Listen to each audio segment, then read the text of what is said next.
everybody. Welcome to another episode on House Act Podcast. I am one of your co-hosts, Nikasi Freeman, joined by, I am the other co host, Justin Hall. and we've got a riveting, exciting episode coming your way today. We have the brilliant, the wonderful Ebony Jerry, who has such a vibrant and truthful and genuine spirit. She is a local Atlanta actress, as well as a patron services manager at Actors Express. Ebony, do you want to go ahead and say hello to the people? Oh, hello. I'm Ebony. I act around town and I work at Actors Express. Come see our show, season 38. Hi. Yes, we definitely will. We're definitely coming to see you as well.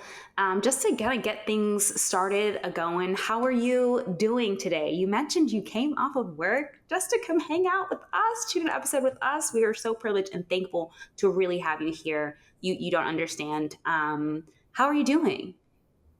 I'm doing great. It's kind of a downtime right now at work because we're in between shows. Mm-hmm. We just closed Top Dog Underdog, and now we're in rehearsals for Doubt, which opens sometime in May.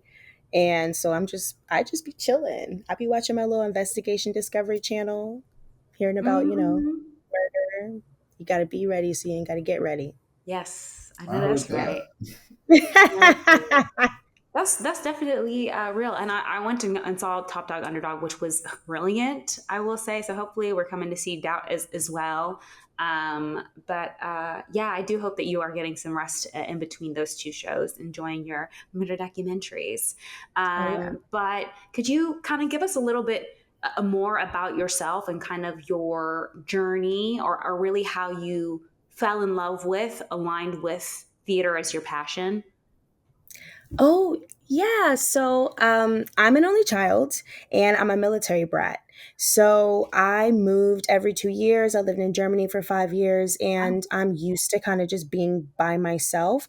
But just because I was by myself doesn't mean that I wasn't out like making friends. I've always been a very yes to myself kind of girl, but also like if I can make friends, that was pretty easy for me. So it my journey into acting, I would say, it really materialized when I was a sophomore in high school. Mm. I was a competitive cheerleader in high school, but that my sophomore year, I took a break because there was a lot of drama with varsity. Child, we don't even want to get into it. So I took a break. It was very traumatic. And my English teacher, um, I wish I could remember her name, but I don't. But my English teacher, she was freaking out because one of her students was going to audition for Juilliard and they needed to replace her role. And so she was like, Ebony, you should do it. I've never auditioned for a show ever. I didn't even think about wanting to be an actor. I wanted to be a teacher. I don't really like kids like that. So I'm glad I changed that up. But I went and auditioned and I got the role and I had to memorize all of my lines in a week and all the blocking and it was a lot of like physical activity and I just remember because a sophomore in high school, you're a girl, you're a teenager, so you're going through all types of emotions, all types of hormones, like you're depressed, you're sad, you're thinking about negative things about yourself. So I just felt like at that time as a sophomore and getting that role and having to do all these things in a week, I didn't have to worry about my life. I didn't have to worry about my feelings, my emotions. I could put all of that energy into somebody else's story and Mm. be able to get it out through somebody else. And for me, that felt so powerful. And that was the moment when I realized, oh my gosh, I really love this and I'm kind of good at it. Like I don't have to be myself for however long. Lit. So that's that literally was my journey into acting. I just was like, I don't got to do me. Let's go. For a moment, I can just check out of life and be this other interesting character in my Yes. life. Yes. Yes, that's amazing to hear first and foremost. I think we can also relate on having a similar experience where it's just like sometimes acting is the medicine that you just didn't know that you needed at the end of the day. It is a way to just escape the reality of what we are experiencing. Or yeah, like you said, put that energy into something that feels productive and sometimes healing to others around you. So when you got that first role, was that also in Atlanta? You said you moved around a lot. Did you end up in Atlanta by that time, high school? It, it wasn't in Atlanta. It was actually in Hinesville, Georgia, which is about 45 Mm. minutes from Savannah, Georgia. So we were at Fort Mm. Stewart. So Mm. still in Georgia, but not necessarily Atlanta. I didn't move to Atlanta until later on. Mm. hmm Right. So what prompted the move to Atlanta, that is? So after I graduated from Hinesville, Georgia, I moved to Tampa, Florida with my mom, and I went to Hillsborough Community College. I spent 3 years there because I'm not good at math. It was a 2 year community college, whatever. That's why I went for performing arts. Okay. Graduated from there and then transferred to SCAD Savannah. Mm. That's a whole thing, but transferred to SCAD Savannah. And then my senior year, actually the entire time that I was in that program, all of professors kept saying, your next step is Atlanta, your next step is Atlanta, because back when I was at SCAD, they didn't have a SCAD Atlanta for performing arts. There was no performing Mm. arts in Atlanta at all. Because when I wanted to come here in 2014, I was like, oh, there's a SCAD Atlanta, I definitely want to go. They have like film and theater there, but it wasn't available.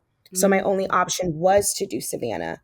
And then senior year, I saw an internship at Actors Express and I decided to do it, which that's a whole crazy story of how I even, it was like last minute. Was working like 3 jobs. The only time I had was during a lunch break, but I also had to do a makeup class and audition for this like internship at the same time. I did it all during my lunch break and found out that I got it. And so, boom, Hello. that's how I came here to Atlanta. It's super exciting, relatable to say, like, yeah, the working of 3 jobs to then get to the point of just trying to audition really is the hustle of, a working artist Oh, in the industry. oh yeah, definitely. It was a lot of hard work, but I just remember a crazy professor that I had.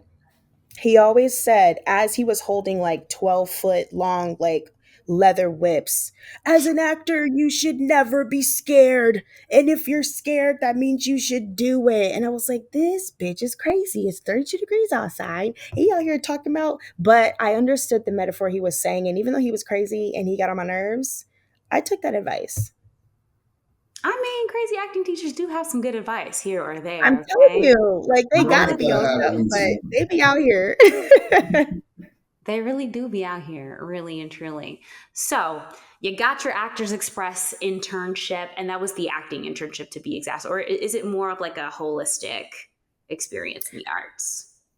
So I'll say that the apprenticeship at Actors Express has definitely changed during my time when I was in 2017. Yes, there were specific ones. There was Mm-hmm. acting interns, directing interns, and stage management interns, and that was about it. You could be a directing and acting intern, but I mean, that was about all we did. And we also did not get paid during our internship. Now, Mm-hmm. thank goodness, our apprentices, that's why we call them apprentices and not interns. And I let them Period. know every single day. Yeah, you're welcome because we didn't get paid. And we did so much. We did so much shit for free. Like, oh my God. But because we loved what we were doing, we Yeah. loved the theater, we understood the sacrifices that we were making to be here. I mean, sure, yeah, we complained, we were like upset or whatever, but at the end of the day, this is the grit. This is what you got to do to get it. Nowadays, it's a little bit more specific. If you Mm-hmm. just are an acting intern, you're just an acting intern or just a directing intern. Or now we have production interns where Mm-hmm. now people can go and work in the shop and understand like how the production side of administration works in a theater. So you learn pretty much everything. And I will still say I think Actors Express is still one of the good apprenticeships that are here in Atlanta because they work you hard. You're going to learn every aspect of the theater and you come out with amazing connections with actors and directors and stage managers that will hopefully pass your name on to other theaters so that you can get out there and start working. That Right. is one thing I can even attest to. I mean, everyone I know that's gone through that internship or apprenticeship now um, stays busy from the They be second they working. hop on out. They We be really do. working. We're literally like our own little like community. It's like I express it. We be so excited. Love it. I love And it. for me, with all of my interns, like we are still all very very close. I've been to a couple of their weddings. One of them is currently stage managing Doubt right now. Like after they just graduated with Ooh, their double masters. Like we nah. are out here. Okay, like we got choreographers, we got sound designers. Like we're everywhere, and I'm very very proud. Freddie should be proud of like and Amanda for what they've done. That's good. Represent, represent. Yeah, you should And you also be found your proud. way back to Actors Express as leading their patron services. Tell us about that. How'd you find your way there? Oh, I love this metaphor that I say. I love to say I started off as a dishwasher and ended up as executive chef. Like I literally worked my way from the bottom and climbed up. I was just an intern. When I was an intern, sometimes the box office manager would need help. And I was always the person to just jump in and be like, okay, because I'm going, if I'm going to be here, I'm going to learn everything. So I Might jumped as into the well. box office, started learning things about the box office. And also, I have the personality where I'm just really personable with people. And Mm. so started working box office. Once I finished my internship, I was like, so can I now be part-time at the box office? They were like, yeah. So I started working at the box office maybe for about, I don't know, 2 years, just working like part-time at the box office while also working at multiple other jobs and also like getting acting and all of that stuff. And it got to a point where I just felt like the box office managers they were hiring were pissing me off because why am I teaching you the job when this is your job title? So you just out here hiring people that don't know what they're doing when you have people who's been here for years. That part. Like, but I actually wasn't the person that was going to do that. It was actually my really good friend Eb, because me and Eb used to work at the box office together because she was a former apprentice. And she was like, we're going to go up and we're going to let them know that we need, hello, hire us. And Right. so thank God for EB. So EB was the one who like helped me out. We went up there, we explained everything, and the boss was like, yeah, you're right. And so I ended up, EB was like out here directing it, living large. Okay. And I was like, I'm not there yet. So I ended up becoming an apprentice, like office apprentice, or kind of like being in administration. And then once the girl whose job that I was trying to get, because I let her know, I say, hey girl, I just want to let you know I'm coming for your job. And she says, oh, thank God, because I'm moving to New York. And I said, praise God. So we both on the same Hilarious. boat. So let's get it on. And so once she got her job in New York, I slid on in there and I've been there since December of 2021, I think. Hello. Nice, Wow. nice. So That was yeah, a big it step. was a journey. It was a journey. Yeah, it sounds like it. Glad you made it. Glad you made it. And so, for folks that don't know, what does a patron services manager do? All right. Let me take another sip because it's a Hello. lot. Um mhm. I think the most important thing about being patron services manager is the patrons. I think for me personally, my patrons are number one. I want to make sure that when my patrons come to the theater, we are the face of like the theater. My front of house staff, I am the apprentice that are working bar. We are the face. So we want to make sure that they have a great experience. They have such a great experience that they want to come back. So managing all of that, again, all the people that I said, managing your front of house team, creating their schedule. I'm also the apprentice liaison, so Mm. making sure that the apprentices that are working bar, they have their schedule. I also have to train the apprentices working bar. I'm also in charge of the ushers, so having to send out the schedule for the ushers and then training new ushers that aren't there. Also training new front of house staff that comes in. Oh man, I'm in charge of concessions, making sure I get all the alcohol, the water, the sodas, the ice, making sure that's constantly being upgraded. Just I'm trying to think of taking it in sections of like, what am I doing front of house? It's again just catering to our patrons, making sure my staff is good, and just being personable. Like if there's board members there, if there's donors there, like making sure things are good. If my front of house staff can't, um, what's the SAT word? Resolve. Yeah, there we go. Resolve a situation. I can jump in and give them whatever they want, or be the nice nasty that I know I can be sometimes. Listen, don't try it. Okay, don't try it. And I love when they do be trying to try it because they don't know that I'm crazy, but it's fabulous. That's just the front of house. Now in the administration, Mm. completely different. I am in charge of the program. So I got to make sure that the program is nice and neat on the Google Docs so that when we send it to our graphic designer, they understand what needs to be. Because I have to do that, I need to get all of the actors' names. I need their bios, give me their headshots. I need special thanks. I need the uh, program letter from our artistic director. Thank goodness I'm no longer in charge of donations. That goes to our development person. But again, all of that needs to be updated. Updating the staff, like everything for program. I also am in charge of all the comp tickets. Comp tickets. Actors now have to fill out the Google form. I fill out all the comp tickets. I'm in charge of group sales, so I do all the group sales. Back in the day when I first started working, I was in charge of the website. So anything that needed to be updated in the website had to do that too. I'm also in charge of all of creating all the events, creating all the subscriptions, answering the phones. I mean, I can keep going on. So you did Might have all the been easier to things. ask what you don't do. And you know what? You handling the programs explains for the folks at home. We have wonderful and amazing guests, but no one got the bio and the headshot to us quicker than Ebony. Let the record show, gold star from House Act, because apparently she don't play when it comes to getting that info out.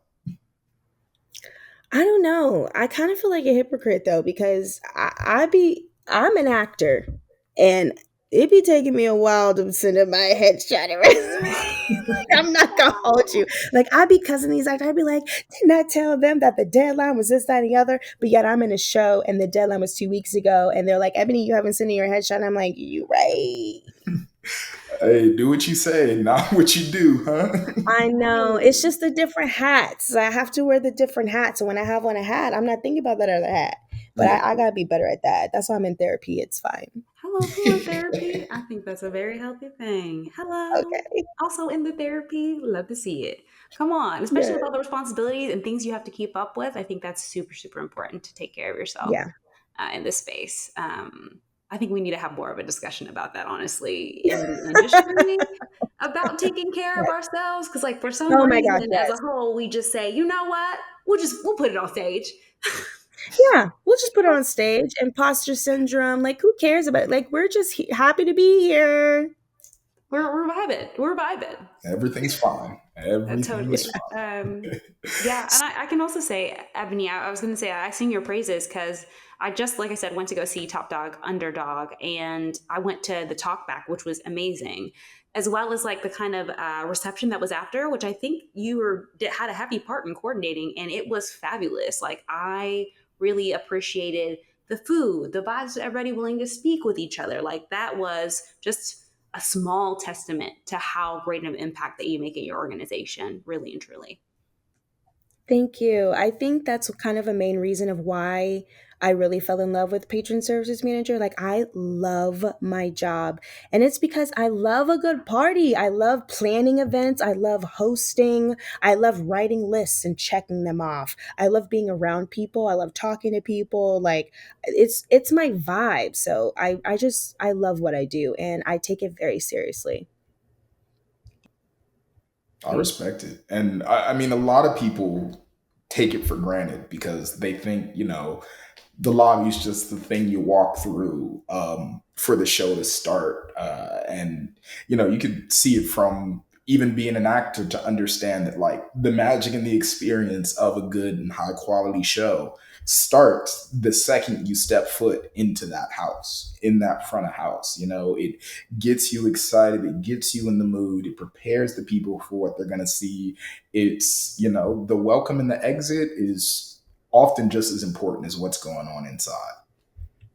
I definitely agree with that. It's when the moment you park your car, get ready for an experience. That's how it should be. As it should, as it should. So I do got to ask, like, what do you think is the secret sauce when it comes to creating the good audience experience? Secret sauce of creating it. Ooh, okay. Okay.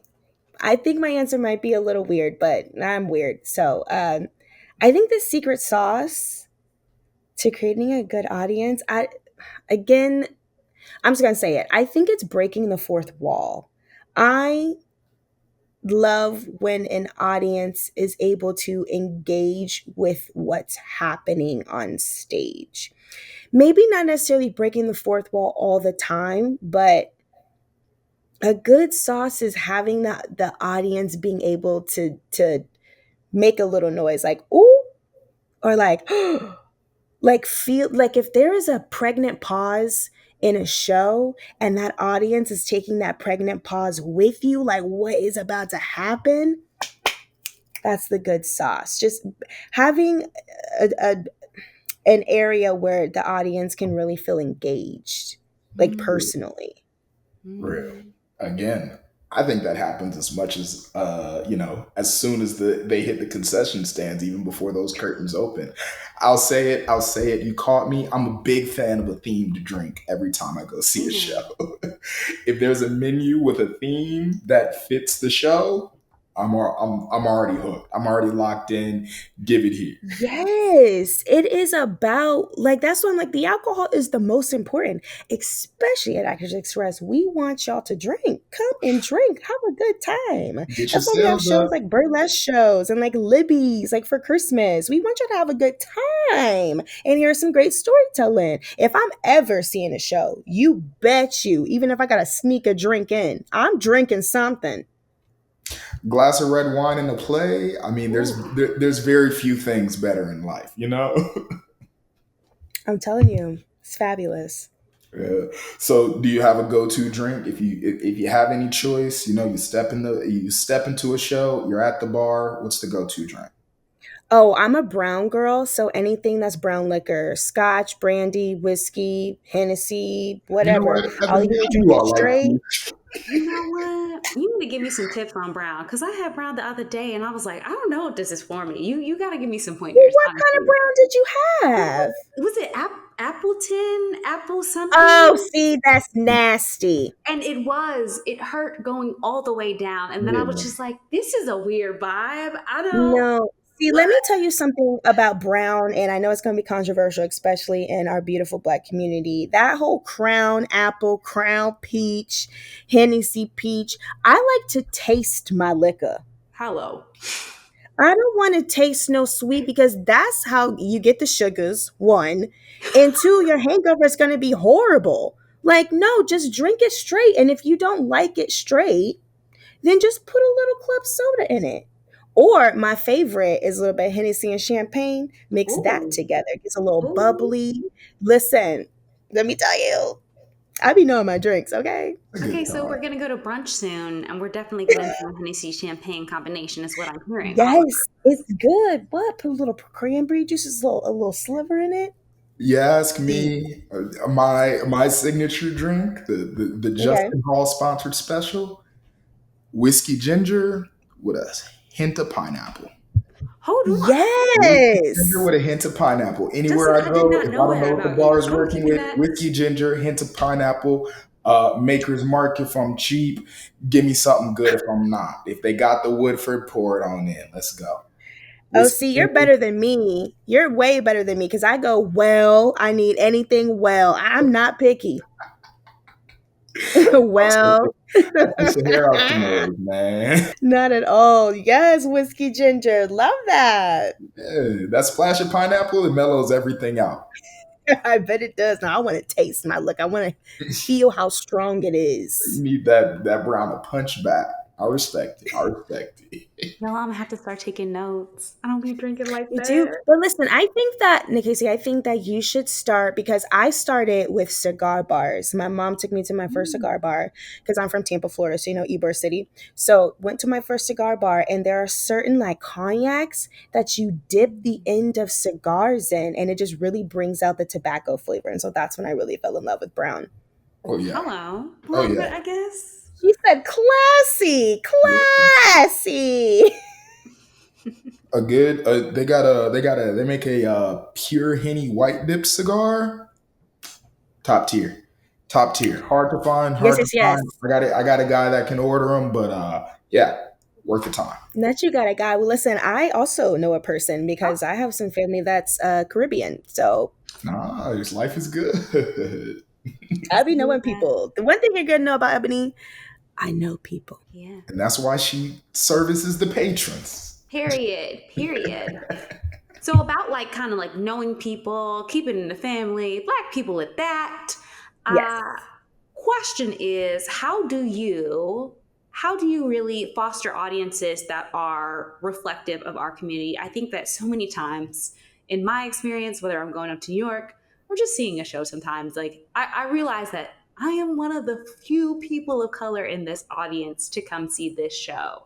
And I get kind of sad about that because I'm like, we also love theater too, y'all. Like we also appreciate that. So why is it that it's still so full of white faces? How do you foster that at Actors Express, and how can we continue to foster that elsewhere beyond Actors Express? Um, I would say a good chunk of it is just what the stories we are telling. Mm. And I think both our artistic and associate artistic director do a really good job working together on um, abiding by what our mission statement is. We're bold, we're sexy, all those things. But we also kind of push the edge. We're an edgy theater. So I think that's a good part of it. But also just incorporating and understanding the community that it is we do live in. So, for example, our associate artistic director, Amanda Washington, who I absolutely love, she was the one who helped. Well, I'm going to give her all the credit. Okay. I just was there helping. I was like, that's a good idea, girl. But she was the one who started Blackout Night at Actors Express. And that was maybe 2 or 3 years ago when we finally started it.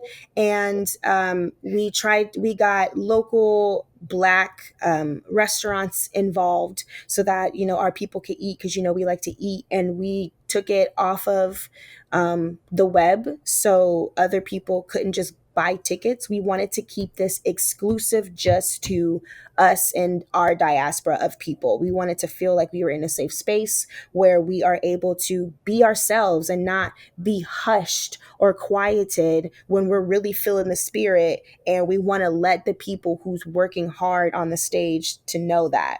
So Blackout Night is definitely one of those. We've started incorporating like HBCU nights, or just even as simple as, for Blues for an Alabama Sky. I think that happened like last year or the year before. And even just the cast, hanging out with the cast afterwards and them inviting their friends. And me, I'm in charge of comps. So I'd be like, you want to bring me, you can bring me, we want butts in seats. So I Mm-hmm. really think that there is like a game plan. I don't want to say it is a game, but we live in America, so everything's always a game, and sometimes you got to figure out how to play it right. And I think that working with the team that I have at AE, we're able, especially with our minds, we're able to play the game where we're able to just bring in our people. And we've had some pretty successful ones for the past 3 years where it's just our people. Everybody is having a great time. And we work with other communities around us that are just Black people where we have that work together. I hope that answered that question. It did. And it Mm-hmm. also made us incredibly jealous we haven't been to a blackout night yet. It sounds like a blast. That was wonderful. And Atlanta's such a good, beautiful city to do that, which I want to say, like, Actors Express really does a good job capturing the variety of diversity that exists within, Atlanta, Georgia, and then just the wider South that most people neglect to see and understand. I'm sure Blues for an Alabama Sky was a great time. I absolutely loved the play. I, did a run of it in college at the Morton, and we have a super secret tie coming later on in this podcast season with Blues that we're really excited for. Did I pause What for a happened? second, y'all? Oh, there we go. I also froze. I froze for a second. I think Riverside was having a moment. Yeah. Hey, we all need a moment, but we are back at it. So We're I want back. to ask, as someone that, loves, making sure the audience experience is solid, loves the arts and whatnot, what would you say is your best memory as an audience member? That's hard. Okay, can I give two examples? No, Go of for it. course you can. Okay, sweet. Okay, so the first one was I was at I remember what play was it? I was at the Shakespeare Tavern, which I love working at the Shakespeare Tavern. It's one of my favorite theaters to work at. They were doing oh God, what was it? It couldn't have been Three Musketeers, was it? Maybe it was the Three Musketeers. I don't know. There was a lot of fighting in the show, this that, and the other. I saw. My favorite moment that happened, okay, was not even about the three main characters. There was a bar scene that was happening in the back while the main character was making this like huge monologue. He's a great actor, love him. But those actors in the back of the scene, like at the bar, you could see that each person had their own story, and you could clearly tell what the story was, and they weren't saying a word. I was watching this and I was like, these actors are the most incredible actors I've ever seen in my life, because there's like so many stories happening at once. And he's saying this amazing monologue. I love you dearly. This monologue's probably great. But these bitches they acted. They acted. I was so shook. And I still talk about that to this day because it is the best, like, just background scene I have ever seen in my entire life. It was amazing. That's one of them. That Shakespeare Tavern, they did that. They did Magic that. happens on the back line. It was so good. Okay, the second one was I went to go see the opening of Hot Jambalaya that was at Dad's Garage Nice. a couple months ago. And oh my gosh, there was a scene where the chef had a knife and was like yelling or something like that. And my favorite thing is when actors make mistakes or something happens that isn't supposed to happen, because I love to see like where they go with it, because either way it's going to be entertaining. And the knife handle flew off, and she threw the knife and grabbed another one out of her boob. And I was done for. I was cracking up so hard. I had tears coming out of my eyes because I was like, I know that wasn't supposed to happen, but how fast she was with it, the audience, like, oh my God, that I have goosebumps because that was so good. So yes, that's it. That's my answer right there. Boom. Nice. Great moments under pressure, that really makes the actor. And It that's why you got does. to stay up to date on your improv classes. Hell yeah. Yes. Shout out to Dad's Garage. We also had John Carr, the co-artistic director of Dad's Garage, on here before. So yeah, Love them. how it's Love all Dad's everybody's Garage. so intertwined. You see Atlanta? Hello. Atlanta Hey. arts, it's big and Community, small. what are we doing? Hello. Let's keep Got it to up. stay connected. And that's why we have Yes, podcasts like always. these. But Yeah. I think it's so interesting just because like it's I don't know, the passion that extends out to the audience, it's important. It's what shows that the even though we're doing a play and it may be over in just 2 hours and everything, that effect lives and lingers, right? Somebody might be ever changed, somebody might be ever connected. I know, like the moment that got me intrigued was, um, my first show when it was magical. I still remember it like it was yesterday. Of like the Southwest Fulton Arts Center. They did a production of Miss Evers' Boys many years ago, and that was like one of the first. I've seen some plays before, but they'd be Lion King and whatnot. But this was the first like play that I saw. And it was the monologue of a man in the middle of the moonlight right before he took down what he thought was penicillin, but ended up in his death. And it just felt surreal. And as a little kid that watched TV too much, I was like, oh no, this is something different. Like I see right now that this experience that I'm having is probably going to change the way I think and look at things for the rest of my life. Oh my God, I love that you said that because I think I realized the difference of when I was an actor and then turned into an artist. And Hmm. it was the moment where I was at that crazy ass school, SCAD, and we were in a class, and our professor was showing us a video of, I believe it was Stella Adler. And she was explaining how she just did a show, and after the show, you go and you say hi to everybody. People tell you your praises or they don't, this and the other.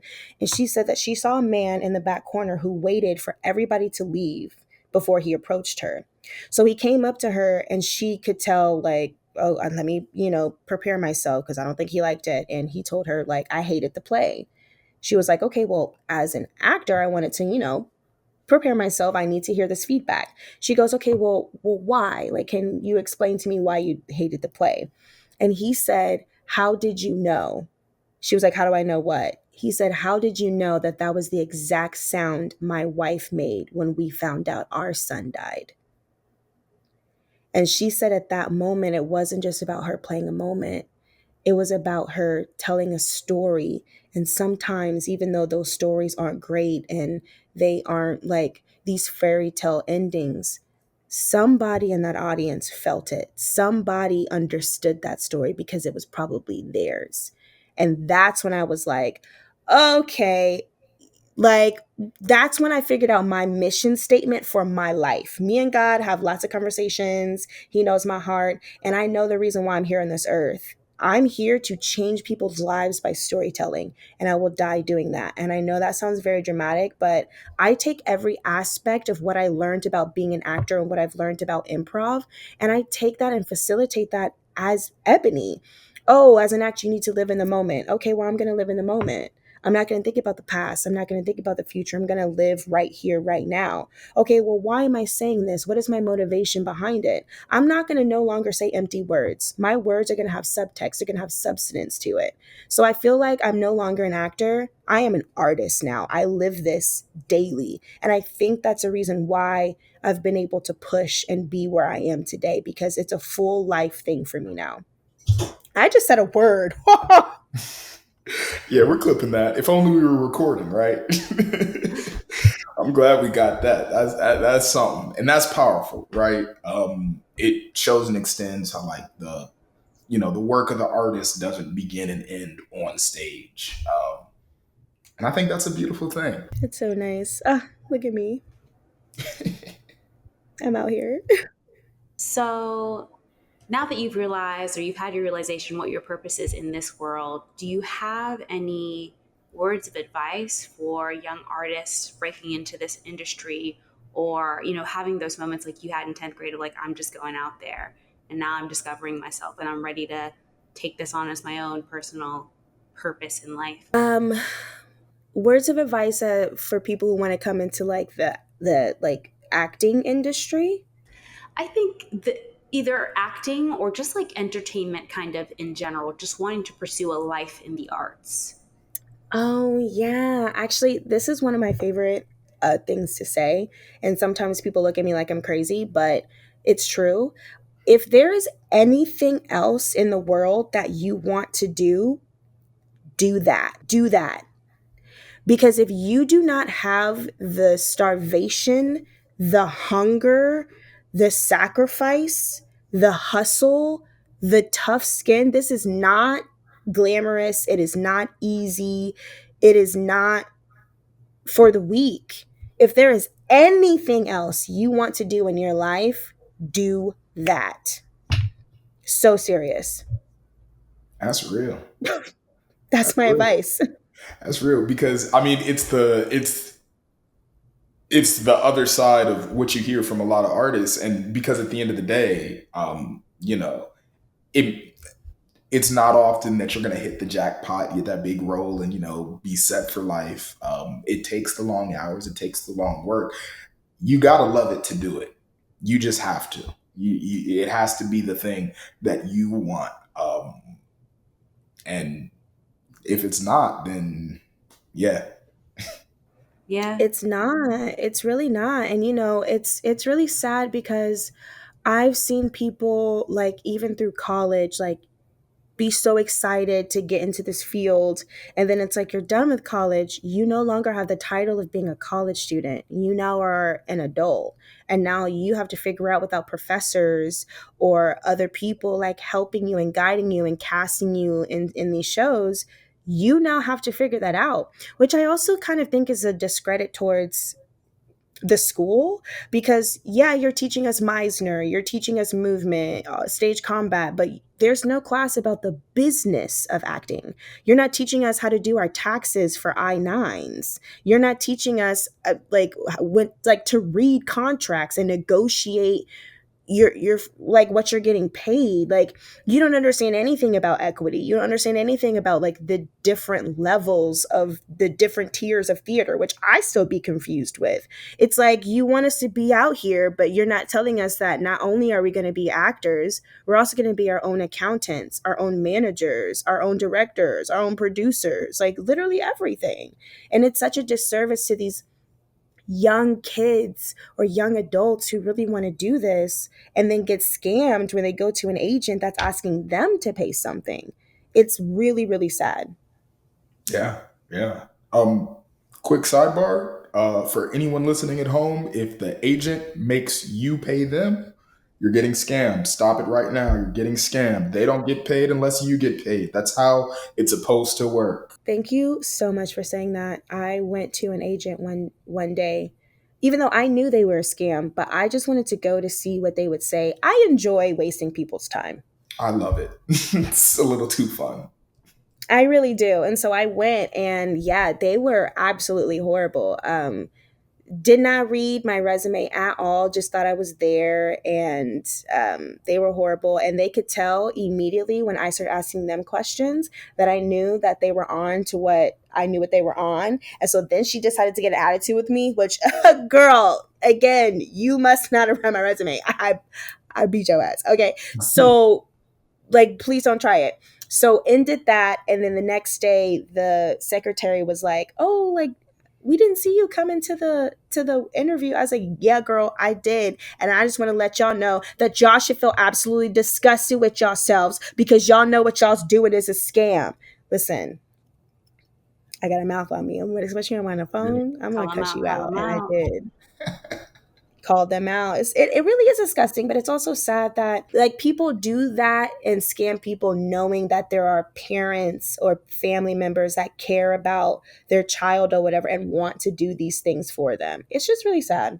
Taking advantage of dreams. Mm-hmm.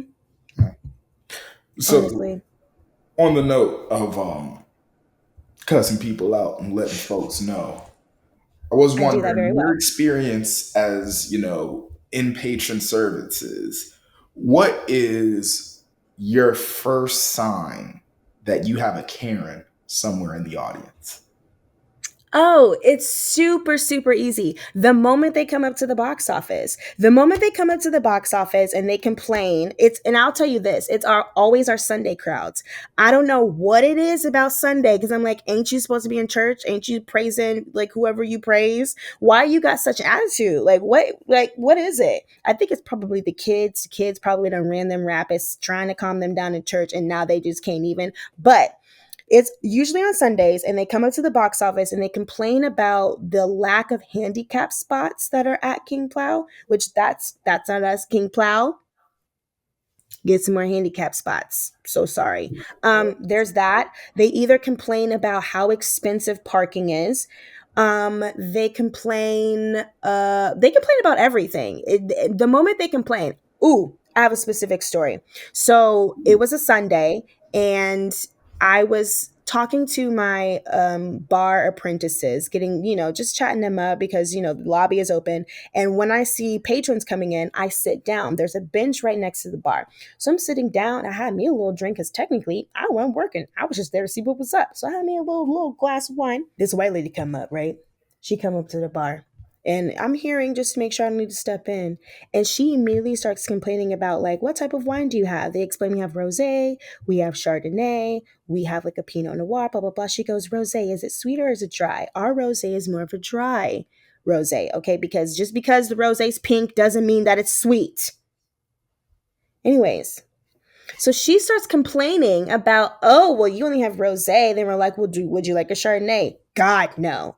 Okay, well, would you like we got water. Like, what is it that you want? She goes, oh, I guess I'll have a rosé. So you're being so snooty about all of this wine. You asked for the rosé, and then this is what pissed me off.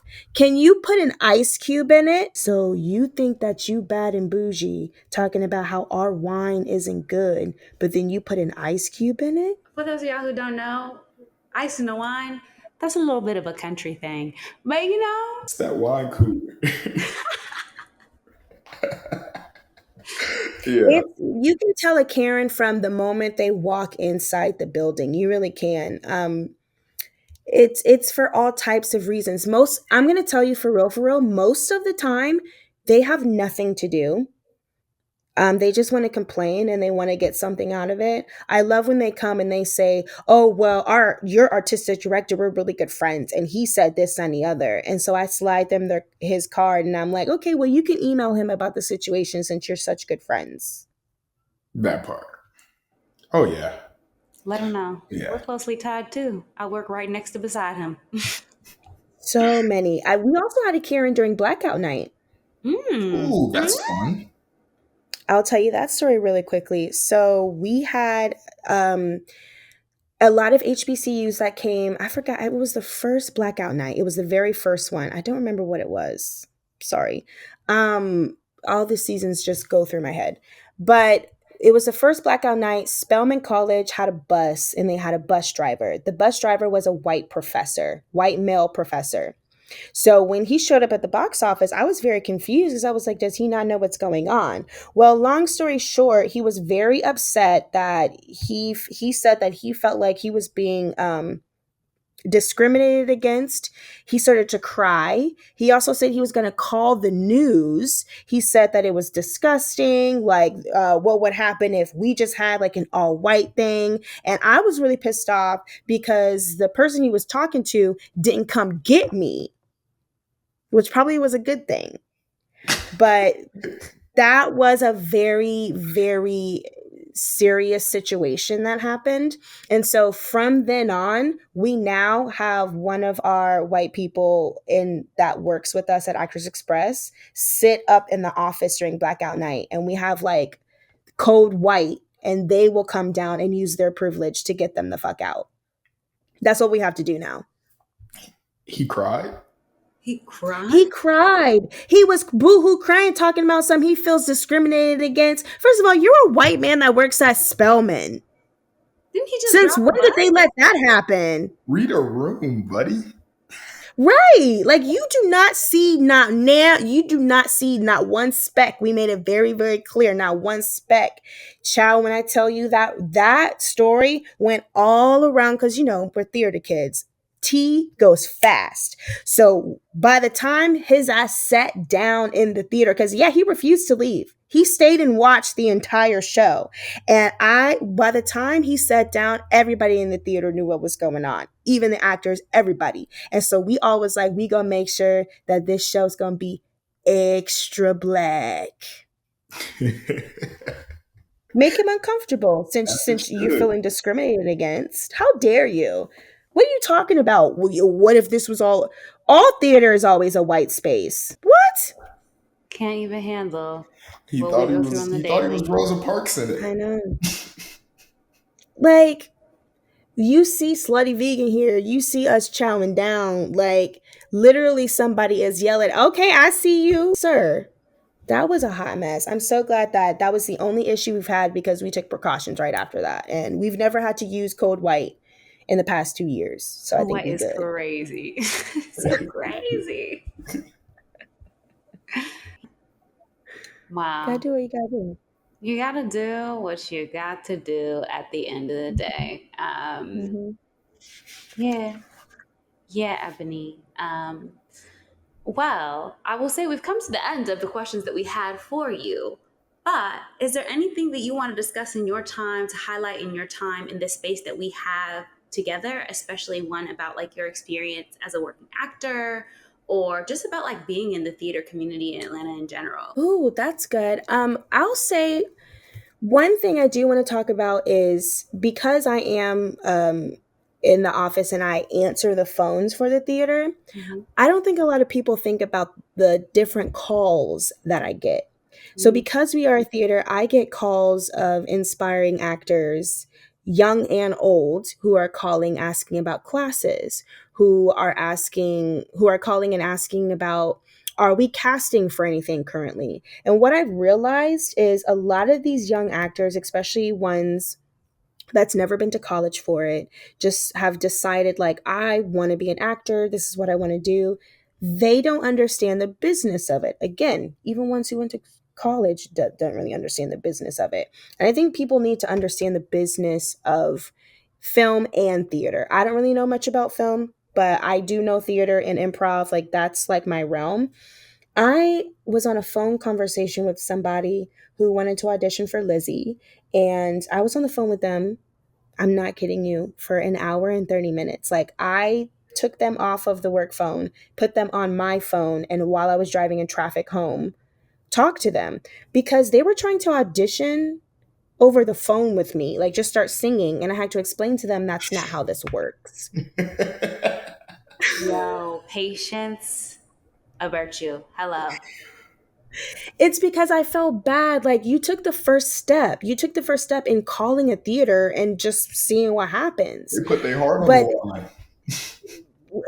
listen, I was trying to help them out and I let them know I am not the casting director. When I tell you, I had to break down exactly what an audition is, explaining what a reader was. They didn't know what a reader was. They didn't know what sides were.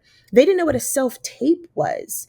They didn't understand memorizing lines. They didn't understand like all of the aspects, like a headshot, a resume. Like, no, you don't just come up to the theater and slide your resume and headshot like underneath the table. Like, that's not how that works.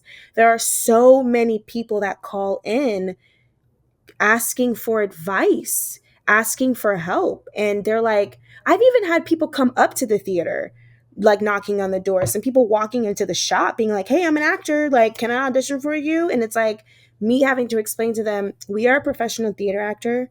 That is not how that works. Or some people being like, I just moved here from Chicago. I don't know how to get into the theater realm here in Atlanta. It seems very closed in. And it is. The Atlanta theater community is a very, very tight bubble to get into. And I explained my journey of I was able to get into that bubble by an apprenticeship. One guy, he had his child with him. I looked at him and I said, I know you're not trying to do that. He was like, not at all. I was like, so the only thing that I could suggest is literally going to all the events, Oh yeah. going to opening nights, going to galas, going to little free workshops, like being seen. I explained to my apprentices, because again, I'm the apprentice liaison, I'm the auntie, okay? I let them know that I bet you in college, the number one thing that they say is, you need to network. Networking is important. It's about who you know. You got to network. You got to network. But nobody ever teaches anybody how to network. That's Like, how am I supposed to network? Most people just think like you're supposed to go up to a person. Hi, my name is Ebony Jerry. I'm a local actor here in Atlanta, Georgia, and I've worked at the Shakespeare Tavern. I'm Suzi Award winning for the Wolves. Like, no, nobody gives a shit about that. Okay. I told the apprentices, you need to figure out your own way of networking. If you don't like to schmooze, don't schmooze. Me, I hate schmoozing. I'm good at it, but I don't like it. My way of networking, partying. Go to all the house parties, baby. Go party, make events, go out to the bars. You're going to run into an Atlanta theater actor no matter where you go. That is my way of networking. I love to go out, plan events. I love to go to the club, love to go to the bar, love a good lounge, love a good happy hour. It's a Uh, great time to network. And I don't want people to think that, oh, every single time Ebony goes out, she networks. Yes, but also no, because I've already done that. I'm Yeah. now at my career where I don't necessarily have to network as much anymore. You know, now I just be out here having a good time. But because I'm patron services manager, I'm also still networking because I'm meeting board members, I'm meeting donors. Hell, even ushers. When I worked at the Shakespeare Tavern, I had ushers follow me from the Shakespeare Tavern to Actors Express because they found out that I worked here. And they were like, "We loved you in Complete Works of William Shakespeare. We just wanted to follow you and see where else you're working at." That freaked me out a little bit. I'm not going to hold you. that's love. It is. Yeah, but I've never had. I don't even want to call them fans. I've just never had people who are like, "Yeah, girl, we love you." What? Genuinely, that is an amazing piece of advice that I wish that someone had told me, like in the midst of being in school, is that I think we all had our awkward networking experiences, but like you network by being truthful and true to yourself in the way that that comes to you, right? People It's the only way to can do it. tell when you're being genuine and wanting to just have a conversation with them versus like I'm uncomfortable in my skin and I just have to do this because I want something from you.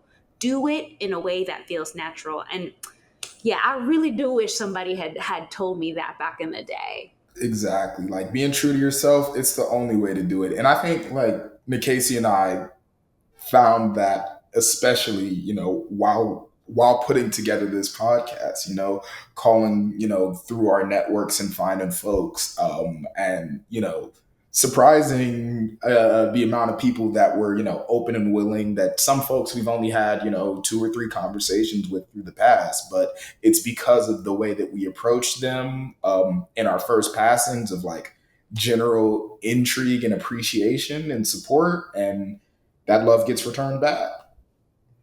It really does. And I'm very grateful for the Black theater community here in Atlanta. I mean, we do the best we can. We're not perfect, obviously, but we do the best that we can with especially the Black ATL group here. They're all about community, the arts, all of that good stuff for our community. And just also like all the other Black actors that are here in town, we go and support them, like Top Dog Underdog, like African Company presents Richard III at the Shakespeare Tavern. They had their blackout night over there. And just now seeing that Actors Express has started different blackout nights.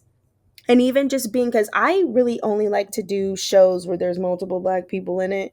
And for example, when we did Complete Works of William Shakespeare at the Tavern, we were the first all Black cast, I think, ever that the Tavern, because the Tavern, sometimes it's catered towards, not necessarily our culture. They're getting a lot better at it now, which very grateful. But Complete Works, I think, was the shift of that because they're so used to seeing three white people on stage, whether they be female or male or whatever. But we were a cast where it was three Black people. I'm female. O'Neill is male, and then we have Trevor, who's non-binary, and Trevor is playing all the female parts, and I'm playing all the male parts. So it was a completely different thing. It was very Black. We turned the stage into Magic City, and there was a lot of white people that left during the show, and I absolutely loved it because it was like, we're doing our job. We are telling you a story, and if you are feeling uncomfortable,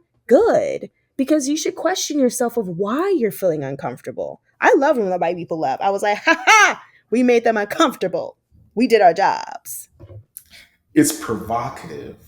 It gets the people going. Yeah. So I don't know. I feel very passionate about being an actor, especially here in Atlanta. I feel very passionate about my job at Actors Express as patron services manager.